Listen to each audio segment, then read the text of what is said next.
Wuthering Heights ends with a mystery. Heathcliff, gaunt and restless, stops eating, roams the moors, and dies with a smile on his face. No disease, no doctor, just gone. Was it a natural or a chosen death? We'll break down the clues, Victorian context, and what scholars say. In his final days, Heathcliff refuses food and shelter, telling Nellie that he has to remind himself to breathe. Scholar L. Markotic points out that Bronte never gives an illness, just Heathcliff starving, walking into storms, and collapsing. It looks like intent, not accident. By having to remind himself to breathe, Heathcliff is implying that he doesn't want to breathe and has to force it in order to obtain a goal.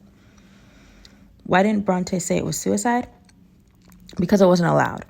In the 1840s, suicide was a crime and a sin. Authors had to hint at it, like Shakespeare did with Ophelia. Was it an accident or a choice? Readers debated. An essay, Death and Its Aftermath in Wuthering Heights, argues Bronte hinted at it, not using the word suicide, but gives us the signs: refusing food, courting the storm, and longing for Catherine. By longing for Catherine, Heathcliff is losing his sense of desire to live and wishes he could be with her. Nellie finds Heathcliff drenched, the window wide open and the eyes alive even in death. No poison or weapon, just neglect of the body. E. Boynton notes that Heathcliff always pushed limits. Abuse, revenge, digging up Catherine's grave. His last act is pushing from a rough, harsh life to death on his own terms. Quiet like the end of a storm. Not everyone believes in the suicide reading. Some believe Catherine takes Heathcliff away. If it was Catherine, the fact that Heathcliff is drenched fits, because why else would he keep the window open if it's raining? Also, remember, we only see Heathcliff through Nellie Dean.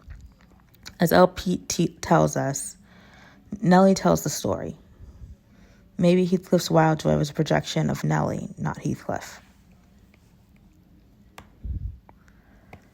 But if Heathcliff chose death, the motive was clear. Catherine was his life and soul.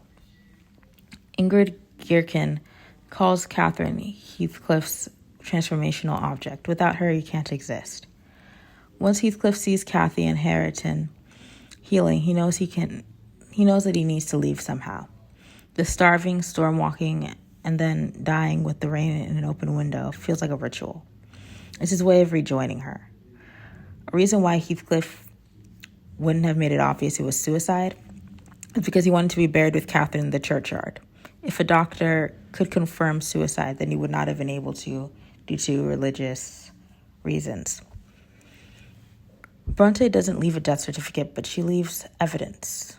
No illness or accident, just refusal to live. To Victorians, that would have been suicide. Whether it's self-starvation, self-annihilation, or mystical reunion, Heathcliff's end is one of literature's most ambiguous departures. Bronte leaves us standing on the moors, wondering, did Heathcliff die of love, madness, or his own will? Do you think Heathcliff truly chose to die, or was it a sudden illness or supernatural? Drop your thoughts in the comments below and let's debate this together. Don't forget to like and subscribe if you want more literary mysteries.